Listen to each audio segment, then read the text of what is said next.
আসসালামু আলাইকুম। আন্নারা সকলে ভালো আছেন? আমরাও ভালো আছি। এই যে ওয়াফিরা ডাক্তারের কাছে লই যাই, এরা যে জ্বর সর্দি কোনো কিছু লই ডাক্তারের কাছে লই যাই না। যে ওয়াফিয়ার মুখের ভিতরে আন্নারা খেয়াল করছেন দেখিয়েন সাদা সাদা হইছে, হিলে ডাক্তারের কাছে লই যাই।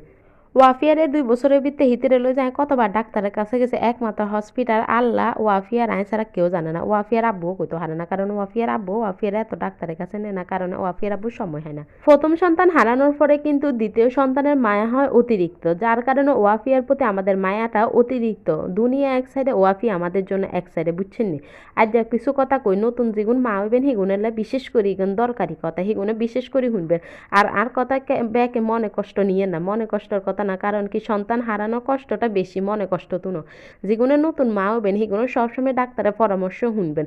আর যারা দেশ গ্রামে আছেন হেতকো কথা কই, হেতারা তো বেশি মায় মুরব্বীর কথা শুনায়, কইয়ে না মায় মুরব্বীর কথা শুনিয়েন না, শুনবেন লগে লগে ডাক্তারের কথাও শুনবেন, কিন্তু ডাক্তার সারিয়েন না। ডাক্তার সারবেন মনে করবেন কি সবসময় কিন্তু মায় মুরব্বীর কথা ঠিক হয় না।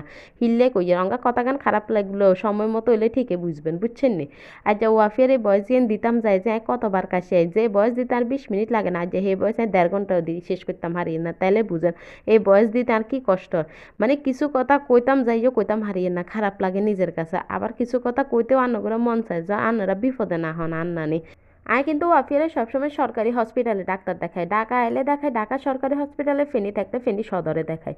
আর ঢাকা হয়েছে বঙ্গবন্ধুতে দেখায় বেশিরভাগ সময়।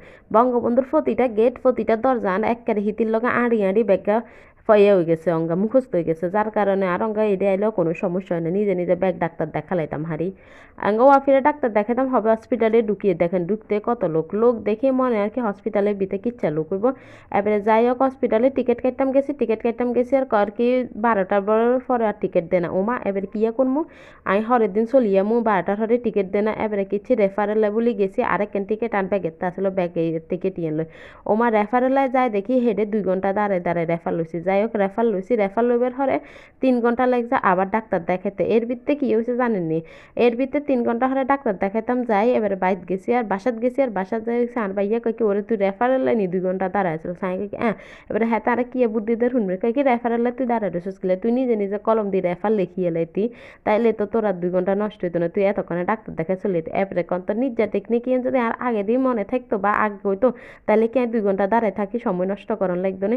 স্যার না এখানে এবারে 2 ঘন্টা রেফারের পরে যখন আমি ডাক্তার দেখাইতাম আসি সিরিয়াল দেখছেন নি, এই সিরিয়ালের শেষ করি, তারপরে 3 ঘন্টা হলে ডাক্তার দেখাই, তারপরে যাই আর ওষুধ লই, তারপরে আসি, তারপরে শান্তি লাগছে। মানে হিতরে ডাক্তার দেখালাইছি, হিতের মুখের ইয়ন সরাই যা আর প্রতি শীতে আই ডাক্তারের কইছে প্রতি শীতে, ডাক্তার কই কি না প্রতি শীতে না, হিতের ইয়ন মাঝে মাঝে দেখা যায় বলে খেয়াল করি না। এরপরে তুমি খেয়াল করবো, আনারাও আনাগো বাচ্চাগো সব কিছু খেয়াল করবেন, আর খেয়াল করে মতো ডাক্তারের কাছে চলে যাবেন। আর যে ভিডিওর মাঝে মাঝে কিছু কঠিন কথা কইয়া লেছে, মনে কিছু লইয়ে না, মাপসাপ করে দিয়েন ছোট মনে করি। আমাদের মামের ভিডিও ভালো লাগলে অবশ্যই কিন্তু লাইক শেয়ার সাবস্ক্রাইব করতে ভুলবেন না, লাইক আর শেয়ার করে বন্ধুদের মাঝে বিলিয়ে দেবেন, আর কমেন্ট করে কিন্তু আমাদেরকে অনুপ্রাণিত করবেন নতুন ভিডিও করার জন্য। আল্লাহ হাফিজ।